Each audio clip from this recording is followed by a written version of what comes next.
باستانی بر بوستانی خورم بر گلشنی جوانی پر نور شد گلستان کشور به هیچ گردی نوروز جشن ملت آرامی شد جهانی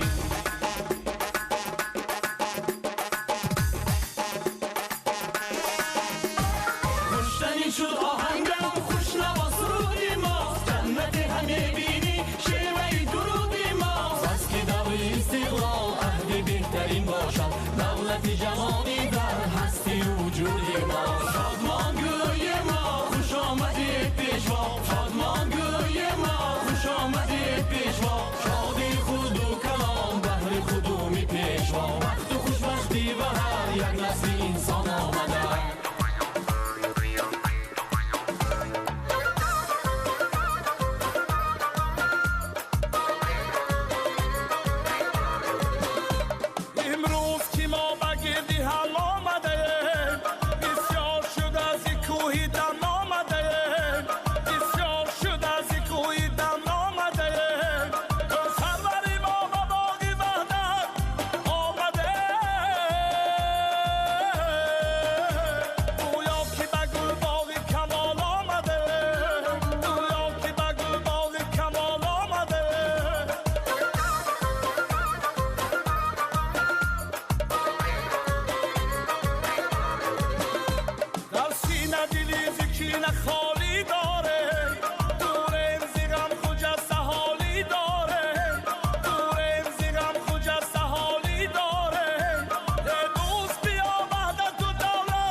بیست مرد پرزیدنت جمهوری تاجیکستان پیشوای ملت محترم امامعلی رحمان در دهات اوچی قلعچه ناحیه باباجان غفوروف به خاطر سرسبزی و فراوان حاصلی در باغ اینتنسیوی فیلیال انستیتوت باغ تاکپروری و سبزوادکاری اکادمی علم‌های کشاورزی تاجیکستان در ولایت سوخت نهالی درختان میوه دهنده شنانیده مردم ناحیه و عالمان و کارمندان ساحه کشاورزی را به وسعت بخشیدن عملهای سبز و خرمگردانی هدایت نمودند. باغ اینتنسیوی در جای باغ کهنه زردالو که با گذشت بیشتر از 30 سال از ثمر بازمانده بود بنیاد شده است. سفر کاری پرزیدنت جمهوری تاجیکستان پیشوای ملت محترم امامعلی رحمان در ولایت سوخت از دهات اوبوچی قلعچه ناحیه باباجان غفوروف آغاز گردید.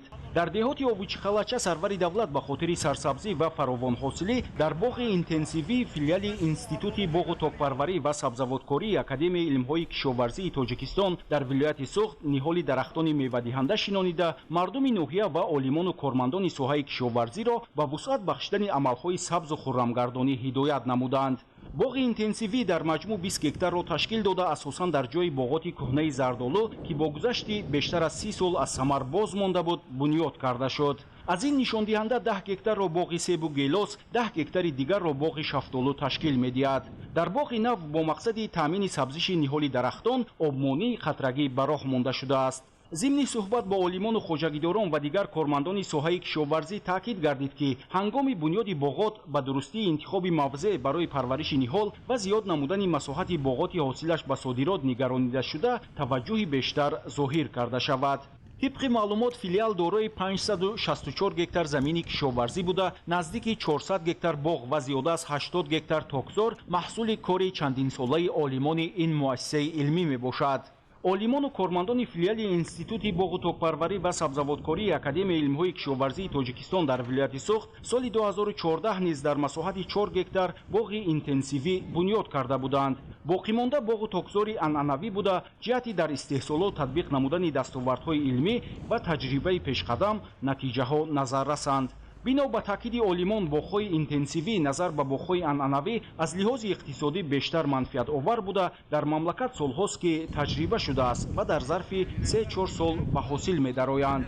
نیول‌های اگر سه بگیریم اگر با ریجه طرحی شناندنی 5-2 یعنی 5 بین قطار 2 متر بین نیول‌ها شناخته شده است و در اینجا تا به وای رسیدن همین درختان بین قطار زمینی آن سمنوک استفاده بوده می‌شود و در آنجا کشتی زراعت‌های اکسال البته گذرانده می‌شود. اینچنین باز درختان میوه‌دهنده گیلاس شافتالو عصبی در آینده با نمودی کاس شکل خبات شکل دادن با ریجه 5-4 شناخته شده است که این هم باشد در یک هکتار 500 بیخ نیول را تشکیل می‌دهد. این باغ‌های اینتنسیوی چیزی که به همگان معلوم در دوام 2-3 سال علاقه به حاصل می‌دارد. باغ‌های انعنوی باشند در دوام 6-7 سال به پورگی حاصل می‌دارند. در دوام 2-3 سالی که این به حاصل می‌دارد تا اون دوره‌ای که باغ‌های انعنوی به حاصل می‌دارد این علاقه خراجات خود را روپوش کرده می‌تواند. زمینی بین قطاری باغات نیز самаранок оқилона истифода мегардад, яъне то давраи калон шудани ниҳоли дарахтон дар байни қатори он зироати гуногуни кишоварзӣ кишту парвариш карда мешавад.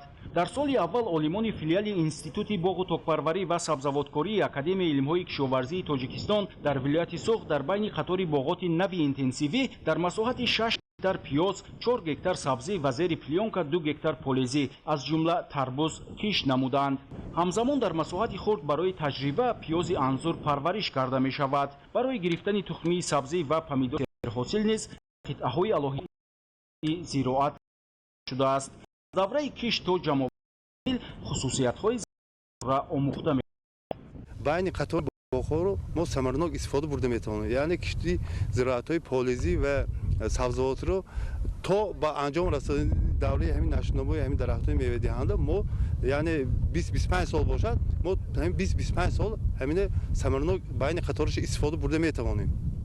олимони филиал дар самтҳои афзалиятноки соҳаи кишоварзӣ аз ҷумла боғдорию токпарварӣ, сабзаводкорӣ ва парвариши картошка фаъолияти илмӣ таҳқиқотиро тақвият мебахшанд.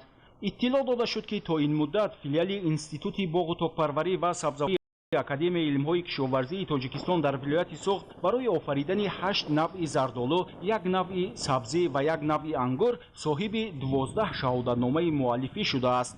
ҳамзамон 2 навъи зардолу, 3 навъи ангур, 2 навъи пиёзи анзур ва 1 навъи пиёз ки аз ҷониби олимони филиал офарида шудааст мавриди омӯзиш қарор дорад. сарвари давлат муҳтарам эмомалӣ раҳмон зимни шиносоӣ бо зарфиятҳои аграрии ин мавзеъ ташаббуси масъулони академияи илмҳои кишоварзии тоҷикистонро оид ба барқарорсозии боғҳои кӯҳна муҳиму саривақтӣ маънӣ дод карданд. мавриди зикр аст ки ҳамасола дар вилояти Суғд дар доираи татбиқи барномаҳои давлатӣ боғу токзори нав бунёд ва бо иҷрои саривақтии тадбирҳои агротехникӣ ҳаҷми истеҳсоли мева зиёд карда мешавад. масоҳати боғот дар ҳама бахшҳои хоҷагидории вилоят зиёда аз 70 000 гектарро ташкил медиҳад ва аз ин нишондиҳанда наздики 60 000 гектараш ҳосилдиҳанда мебошад. таваҷҷӯҳи хоҷагидорони вилоят барои бунёди боғҳои интенсивӣ ва суперинтенсивӣ зиёд аст. дар вилояти Суғд аз масоҳати умумии боғҳои бунёдшуда қариб 1000 гектарро боғҳои интенсивӣ ва суперинтенсивӣ ташкил медиҳад. дар идомаи сафари корӣ ба шаҳру ноҳияҳои вилояти суғд президенти ҷумҳурии тоҷикистон пешвои миллат муҳтарам Эмомалӣ Раҳмон ҳамчунин дар маҳаллаи Боғистони ноҳияи Бобоҷон Ғафуров муассисаи таҳсилоти томактабии Баҳорро мавриди баҳрабардорӣ қарор доданд. тафсилоти бештар дар гузориши ҳамкорони мо. 29 март президенти ҷумҳурии тоҷикистон пешвои миллат муҳтарам Эмомалӣ Раҳмон дар маҳаллаи Боғистони ноҳияи Бобоҷон Ғафуров муассисаи таҳсилоти томактабии Баҳорро мавриди баҳрабардорӣ қарор доданд.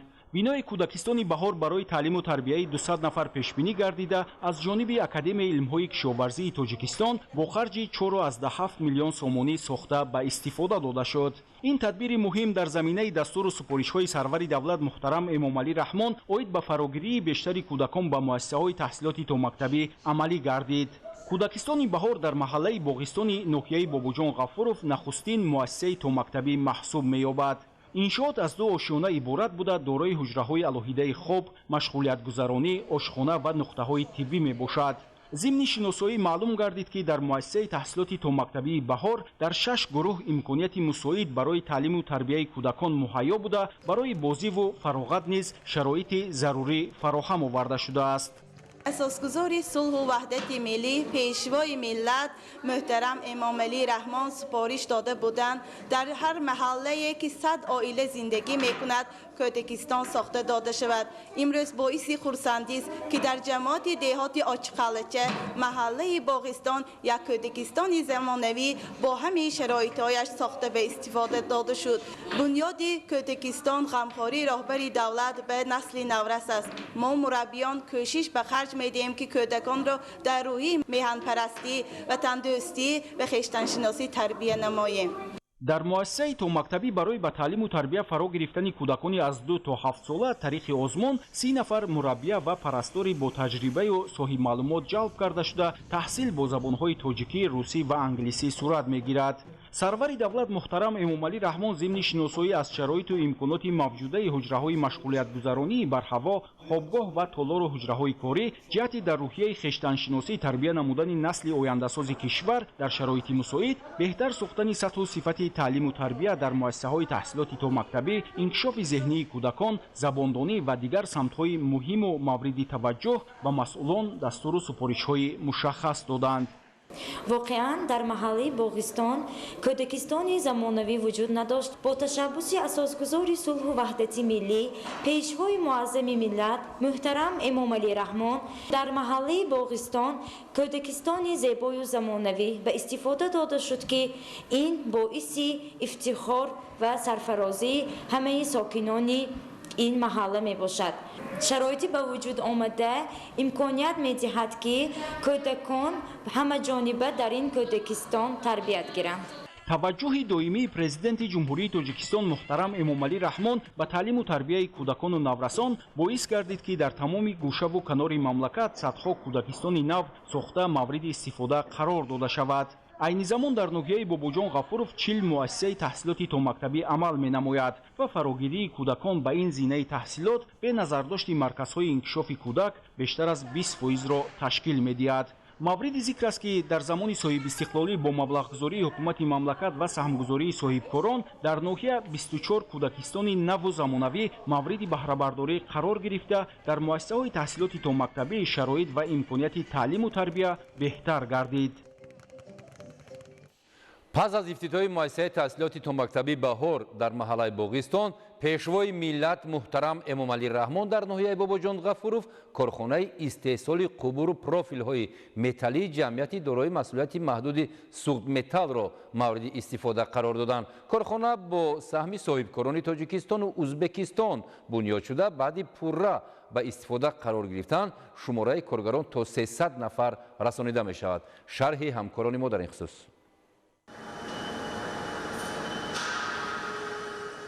президенти ҷумҳурии тоҷикистон пешвои миллат муҳтарам Эмомалӣ Раҳмон дар ноҳияи Бобоҷон Ғафуров корхонаи ҷамъияти дорои масъулияти маҳдуди Суғдметаллро оид ба истеҳсоли қубуру профилҳои металлӣ расман мавриди истифода қарор доданд. корхона бо саҳми соҳибкорони тоҷику ӯзбек муллоҷон мансуров ва фаррух фахриддинов бунёд карда шудааст. таъсиси корхонаи суғметалл самараи таҳкими ҳамкориҳои иқтисодию тиҷоратии тоҷикистону ӯзбекистон мебошад, ки бо иродаи сарони ду кишвар дар асоси созишномаҳои байнидавлатӣ густариш меёбад. ба президенти кишвар муҳтарам Эмомалӣ Раҳмон иттилоъ дода шуд, ки корхонаи коркарди металл бо харҷи беш аз 500 миллион сомонӣ сармояҳои дохилию хориҷӣ бо бунёди иншооти истеҳсолию инфраструктури соҳа дар масоҳати 6.5 гектар бо вориду насби дастгоҳу таҷҳизоти муосири стандартҳои аврупоӣ таъсис дода шудааст. корхонае ки мо бунёд кардем дар асоси технологияи навтарин кор мекунад, технологияи аврупо мебошад. дар ин технология маҳсулот дар сурати баланд истеҳсол карда мешавад. дар 1 дақиқа 160 метр қубурхо ва профилҳо истеҳсол мешавад. сифати маҳсулот баланд аст. мо нақша дорем ки дар оянда бо ду технологияи нав ворид карда насб мекунем.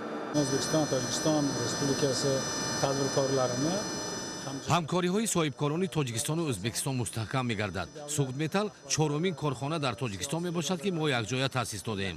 маҳсулоти корхона қубуру профилҳои металлӣ қаблан аз хориҷи кишвар ворид карда мешуд ва маҳсулоти ивазкунандаи воридот буда ба давлатҳои ҳамсоя содирот карда мешавад. ҳаҷми истеҳсоли солонаи маҳсулот зиёд ва ин ба иқтисодиёт манфиат меоварад. do'stlik, qardoshlik, og'aynilik тавре аён гардид, дар корхонаи навтаъсиси суғметалл истеҳсоли қубуру профилҳои металлӣ дар технологияи пешрафтаи ҷаҳонӣ ба роҳ монда шудааст. ҷараёни истеҳсолӣ аз буриши металл, коркард ва истеҳсоли қубуру профилҳо то банду басти маҳсулот дар маҷмӯи дастгоҳу таҷҳизоти истеҳсоли ширкатҳои маъруфи давлатҳои Аврупо, Фаспар, Otto Mills, Filtra, MTC, Termotu сурат мегирад. дар корхона 2 адад таҷҳизоти технологии истеҳсоли қубуру профилҳо Otto Mills насб гардидааст, ки дорои иқтидори калони истеҳсолӣ мебошад. дар ҳар яки ин хати технологӣ дар 1 дақиқа 160 метр қубуру профил истеҳсол мегардад ва иқтидори солонаи истеҳсоли 100 000 тонна маҳсулоти металлии сохтмонӣ мебошад. дар истеҳсолот ҷараёни кафшергарӣ, буриш бо санги алмосӣ, арракунӣ ва банду басти маҳсулот амалӣ мегардад. бо истифода аз таҷҳизоти муосири технология аз рӯи ҳаҷм ва андоза 50 намуди қубур ва профилҳои металлии мутобиқ ба сифату стандарт истеҳсол карда мешавад. тибқи нақшаҳои истеҳсолию тиҷоратӣ дар корхона дар оянда бо омӯзиши талаботи бозори дохилӣ ҳаҷму намуди қубуру профилҳои металлӣ зиёд карда мешавад. При поддержке нашего многоуважаемого президента Эмомали Рахмон и правительства Республики Таджикистан мы запустили на территории Бобуджон-Гафурского района современное производство трубных линий. Также мы поставили продольную линию резки для подготовки штрипсов для производства нашей трубной линии. На этом предприятии будут производиться различные размеры трубных изделий, также и несколько видов и размеров профилей, которые будут использоваться в различных сферах строительства. Современность нашего производства заключается в том, что здесь присутствует очень много автоматики. Это дает нам преимущество в форме труб, при резке труб. Наше режущее оборудование, продольная линия работает при максимальной скорости 150 метров в минуту. Это значит, в год мы можем переработать и сделать штрипсы в объеме 100 000 тонн. Установлена автоматическая упаковочная система, которая будет сама принимать трубу и упаковывать в том размере, в какой мы захотим. Мы уверены, что наше производство будет перспективным для развития нашей страны, для развития нашего рынка. И будем производить трубы и профиля очень высокого качества. муассисону соҳибкорони ҷамъияти дорои масъулияти маҳдуди суғметалл нақша доранд бо аз худкунии пурраи бозори дохилӣ ҳаҷми истеҳсоли маҳсулотро зиёд намоянд ва шумораи коргоронро то ба 300 нафар мерасонанд. ҳамзамон корхона имкони содироти маҳсулотро ба хориҷи кишвар дорад. дар корхонаи ҷамъияти дорои масъулияти маҳдуди суғметалл барои фаъолияти ҳайати муҳандисию техникӣ ва коргарон бо бунёди биноҳои маъмурият, ошхона, нуқтаҳои санитарию гигиенӣ, истироҳатӣ, толори фитнес шароитҳои меъёрӣ фароҳам оварда шудааст. ман аз номи ҳамаи коргарон миннатдории худро ба пешвои миллат ҷаноби олии муҳтарам эмомали раҳмон баён менамоем ки ба мо чунин корхонаҳои бузургро бунёд карданд. ба соҳибкорамон раҳмат ки чунин корхонаи калонро сохтанд. мо ҳаракат мекунем ки маҳсулотро зиёд истеҳсол кунем, маҳсулотро босифат истеҳсол кунем. Барои ин ҳамаи шароитҳо муҳайё аст. сарвари давлат муҳтарам эмомалӣ раҳмон бо ҷараёни истеҳсоли маҳсулот, қубуру профилҳои металлӣ аз наздик шинос шуда, иқдоми соҳибкорони ватанию хориҷӣ ва мутахассисони ширкати суғд металлро дар таъсиси ин корхонаи муосир, саҳмгузорӣ дар татбиқи ҳадафи чоруми стратегӣ, саноатикунонӣ бо сурати кишвар ва истиқболи арзанда аз ҷашни фархундаи 35-солагии истиқлоли давлатии ҷумҳурии Тоҷикистон шоиста арзёбӣ намуданд. сарвари давлат таъкид намуданд ки тадбирҳои андешидаи ҳукумати кишвар ва ташаббусҳои созандаи соҳибкорону сармоягузорон ба рушди соҳа замина мегузорад ва тамоми 5 соли охир ҳаҷми маҷмӯи маҳсулоти саноатии кишвар аз 27 миллиард ба 53 миллиард сомонӣ расонда шуд ки қариб 2 баробар зиёд мебошад. дар ин давра дар мамлакат беш аз 2040 корхонаи саноатӣ ва 74 000 ҷойи корӣ таъсис дода шуд. танҳо дар соли 2024 740 коргоҳу корхонаҳои нави истеҳсолӣ бунёд гардида, дар ин бахш дар маҷмӯъ қариб 20 000 ҷойи корӣ ташкил карда шудааст. сурати миёнаи солонаи рушди соҳа дар ин давра дар сатҳи 15% таъмин гардид. ҷамъияти дорои масъулияти маҳдуди суғд металл бо технологияи пешрафта дар рушди соҳаи саноати кишвар саҳм мегузорад.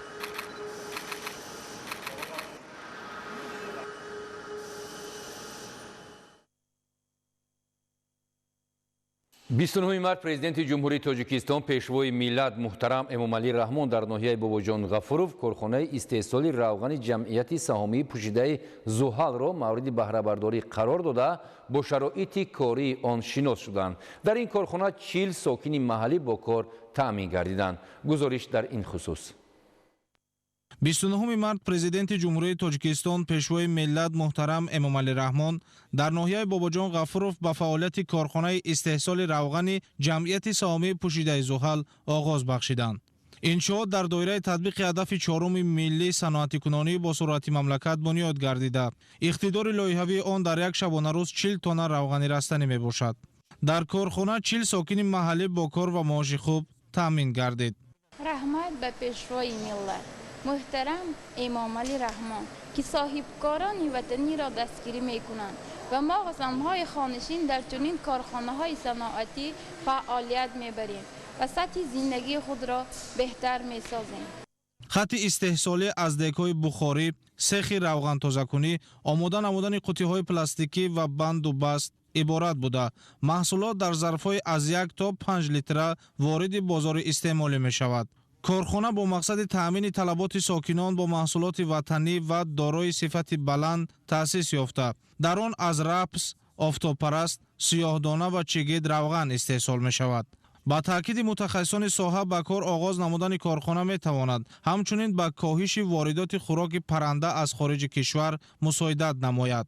зеро кунҷораи истеҳсолшуда ки дар таркибаш беш аз 6% равған дорад, ба фабрикаҳои паррандапарварӣ бо нархи нисбатан арзон пешниҳод карда мешавад. технологияи рафинатсияи истеҳсоли равғани растанӣ аз якчанд равандҳо иборат аст: гидрататсия, нейтрализатсия, рангбарорӣ, дезодоратсия, зимистонкунӣ. ин равандҳо равғанро тоза, пейдой, тамқ ва муҳлити нигоҳдории онро зиёд месозад. равғани рафинатсияшуда барои пупаз ва хӯрдани ҳамарӯза мувофиқ аст. дар корхонаи мо тамоми марҳилаҳои рафинатсия таҳти назорати сахт қарор доранд то истеъмолкунанда маҳсулоти босифат ва бехатарро истифода барад. пешвои миллат муҳтарам Эмомалӣ Раҳмон ба масъулин барои афзун намудани ҳаҷми маҳсулот, таъсиси ҷойҳои нави корӣ ва таъмини бозори дохилӣ бо равғани растанӣ тавсияҳои муфид доданд. бо таъсиси чунин корхонаҳо имконияти қонеъ намудани талаботи аҳолӣ бо ин навъи маҳсулот бештар шуда, соҳибкорон метавонанд бо истифода аз имтиёзҳои ҳукумати кишвар истеҳсолоти ватаниро тақвият бахшанд. дар ҳамин ҷо сарвари давлат бо маҳсулоти корхона шинос шуданд. иттилоъ дода шуд ки равғани ин корхона дорои сифати баланд буда аз лиҳози экологӣ тоза ва безарар мебошад. ман ҳамчун сокини ноҳияи Бобоҷон Ғафуров бо ҳайси мутахассис дар корхонаи истеҳсоли равғани растании Зуҳал фаъолият мекунам. бо дастгирии ҳукумати ҷумҳурии Тоҷикистон ва иқдоми соҳибкори ватанӣ ҷиҳати сохтани корхонаи саноатӣ дар ноҳияи Бобоҷон Ғафуров замина мегузорад ки мо сокинони маҳаллӣ ба ҷои кори доимӣ ва маоши хуб таъмин бигардем. ташаккур ба пешвои миллат муҳтарам Эмомалӣ Раҳмон ҷиҳати дастгирии тамоми қишри ҷомеа дар ҷумҳурии тоҷикистон. сарвари давлат иқдоми созандаи соҳибкори ватаниро шоистаи таҳсин хонда таъкид доштанд, ки бунёди чунин иншоот ба сатҳи некуаҳволии мардум мусоидат менамояд. ҳоло дар шаҳру ноҳияҳои вилояти Суғд асосан корхонаҳои азими коркарди пахта ва маҳсулоти ширӣ, гӯшти, қаннодӣ, консерваи меваю сабзавот, равғани растанӣ, ранг, мебел, риштаи абрешимӣ, атлас, гӯшти мурғ ва ғайра фаъолият доранд, ки молу маҳсулоташон ба давлатҳои ҳамсоя ва даҳҳо кишварҳои дигар содирот мешавад. 29 март ҳамчунин президенти ҷумҳурии Тоҷикистон пешвои миллат муҳтарам Эмомалӣ Раҳмон дар ноҳияи Бобоҷон Ғафуров корхонаи истеҳсоли ашёи рӯзгори ҷамъияти дорои масъулияти маҳдуди ситорасаноатро мавриди истифода қарор доданд. иқтидори истеҳсолии корхона дар як сол 15 000 дона ашёи рӯзгор буда, ин маҳсулот ивазкунандаи воридот мебошад. муфассал ҳамкорони мо дар ин мавзӯъ гузориш медиҳанд. 29 март президенти ҷумҳурии Тоҷикистон пешвои миллат муҳтарам Эмомалӣ Раҳмон дар ноҳияи Бобоҷон Ғафуров корхонаи истеҳсоли ашёи рӯзгори ҷамъияти дорои масъулияти маҳдуди ситорасаноатро мавриди истифода қарор доданд. корхонаи мазкур барои ноил шудан ба ҳадафи чорумии стратегӣ саноатикунонии бо суръати кишвар бо истифода аз имтиёзу имкониятҳои муҳайё намудаи ҳукумати ҷумҳурии Тоҷикистон аз ҷониби соҳибкори ватанӣ Суҳроб Ғафуров бо харҷи наздик ба 2 миллион сомонӣ бунёд ёфтааст. тавре иттилоъ додан, техникаву таҷҳизоти истеҳсолӣ сохти ширкатҳои пешрафтаи ҷаҳонӣ мебошад. برای یک زن در یک کارخانه عظیم صنعتی کار کردن خیلی مشکل است. با دستگیری حکومت جمهوری تاجیکستان با ما امکان فراهم آمد که زنان شهر و ناحیه‌های دوردست مملکت به کار فرا گرفته می‌شویم. تشکر به پیشوای ملت محترم امامعلی رحمان و صاحبکار وطنی که برای ما چنین شرایط فراهم آوردند. дар корхона 25 сокини маҳаллӣ бо кор таъмин шуда, дар он 7 намуд ашёи рӯзгор аз ҷумла таҷҳизоти гармӣ ва шамолдиҳӣ истеҳсол мегардад. иқтидори истеҳсолии корхона дар як сол 15 000 дона ашёи рӯзгор буда, маҳсулоташ ивазкунандаи воридот мебошад. иттилоъ дода шуд, ки соли 2024 ҳамин анвои маҳсулот ба ҳаҷми 7.5 миллион доллари Иёлотои Муттаҳидаи Америка ба Тоҷикистон аз хориҷи кишвар ворид шудааст. акнун имкон фароҳам омад, ки истеҳсоли ин ва дигар навъҳои ашёи рӯзгор дар дохили кишвар ба роҳ монда шавад. бо дастгирии ҳукумати ҷумҳурии Тоҷикистон, хосатан пешвои миллат муҳтарам Эмомалӣ Раҳмон бо мақсади боз ҳам беҳтар намудани сатҳи зиндагонии мардум ва саҳм гузоштан дар самти ҳадафи чоруми миллии саноаткунӣ бо суръат 2022-2026 дар шаҳраки Ғафурови ноҳияи Бобоҷон Ғафуров тасмим гирифтем, ки як корхонаи истеҳсоли таҷҳизоти гармидиҳӣ ва шамолдиҳии ситора саноатро бо назардошти талаботи ҷаҳонӣ муосир сохта ба истифода диҳем. барои ман ҳамчун соҳибкори ватанӣ боиси ифтихор аст, ки қудуми пешвои миллати муҳтарам Эмомалӣ Раҳмон ба корхонаи мо гузошта шуд. зеро баракати азалии роҳбари тавоноии миллат барои идома бахшидани корхонаи саноатӣ, ки ягона барои истеҳсоли таҷҳизоти гармидиҳӣ ва шамолдиҳӣ дар Тоҷикистон аст, хусусияти нек дорад. мо кӯшиш мекунем, ки дар оянда ин таҷҳизоти дохилиро зери унвони Алстар дар баробари таъмини бозори дохилӣ ҳамчунин ба давлатҳои ҳамсоя низ содирот намоем. дар корхона барои фаъолияти кормандон шароити лозима фароҳам оварда шудааст. сарвари давлат муҳтарам Эмомалӣ Раҳмон ба фаъолияти соҳибкори ватанӣ барои саҳмгузорӣ дар татбиқи ҳадафи чорумии стратегӣ, саноатикунонии бо суръати кишвар ва истеҳсоли маҳсулоти ивазкунандаи воридот баҳои баланд дода, вобаста ба зиёд намудани иқтидори истеҳсолӣ, ба роҳ мондани содироти он дар оянда ва зиёд намудани маоши кормандон тавсияҳои судбахш доданд. من ساکن دهه خسیورز ناحیه باباجان غفورов خرسند از آن هستم که با دستگیری پرزیدنت جمهوری تاجیکستان پیشوای ملت محترم امامعلی رحمان در نزد خانه ما یک کارخانه استحصالی با نام ستاره صناعت ساخته به استفاده دادند. تشکر به پیشوای ملت که نسبت ما شهروندان جمهوری تاجیکستان خاصتا ساکنان ناحیه باباجان غفورov غمخواری می‌نمایند.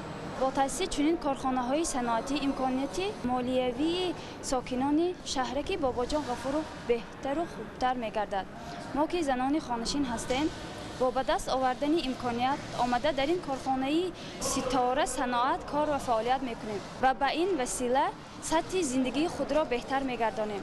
تشکر به پیشوای تاجیکان جهان محترم امامعلی رحمان که برای ما چنین امکانات ها را فراهم می‌آورند. اطلاع داده شد که در ناحیه باباجان غفورов در زمینه دستگیری‌های پیوسته حکومت جمهوری تاجیکستان از بخش خصوصی با استفاده از امکانات و اقتدارهای فراخ موجوده همساله کارخانه و کارگاه‌های نو استحصالی مورد استفاده قرار می‌گیرند که در آنها شهروندان زیاد با کار دائمی و معاش خوب تامین می‌گردند. پیشنهاد امتیاز و سبکی‌ها به بخش خصوصی باعث دلگرمی صاحبکاران در سمت بنیاد کارخانه‌های استحصالی گردیده. همچنین سبب تقویت اقتدار استحصالی کشور و غنی گردیدن بازار داخلی با محصولات صنعتی می شود. صبح امروز در مرکز اسلامی تاجیکستان با حضور ساکنان و مهمانان پایتخت نماز عید سعید فطر برگزار گردید. راهبریت شورای علمای تاجیکستان حاضرین را با مناسبت انجام یافتن ماه رمضان و فرارسیدن عید فطر تبریک نموده برای اجرای هدایت‌های پیشوای ملت محترم امامعلی رحمان هنگام آراستن دسترخوان عیدانه از جمله کشودن دسترخوان خاکسارانه، راه ندادن به اسرافکاری و ظاهرپرستی و زیاده‌روی و در مجموع آراستن خوان معنوی دعوت نمود. سپس نمازگزاران 2 رکعت نماز عید سعید فطر را گذاشته برای آبادی وطن دست به دعا برداشتند. بیننده های عزیز، در همینجا برنامه اطلاعاتی اخبار به انجام میرسد. خود رسان میشویم که سفر کاری پرزیدنت جمهوری تاجیکستان پیشوای ملت محترم امامعلی رحمان در شهر و ناحیه‌های ولایت سوخت ادامه دارد و از جریان این سفر ما شما را در نشرهای میبعده برنامه اطلاعاتی اخبار به طور مفصل اطلاع میدیم. خیر خوش نمیکنیم با تلویزیون تاجیکستان میمانیم در یک جایگی با شما.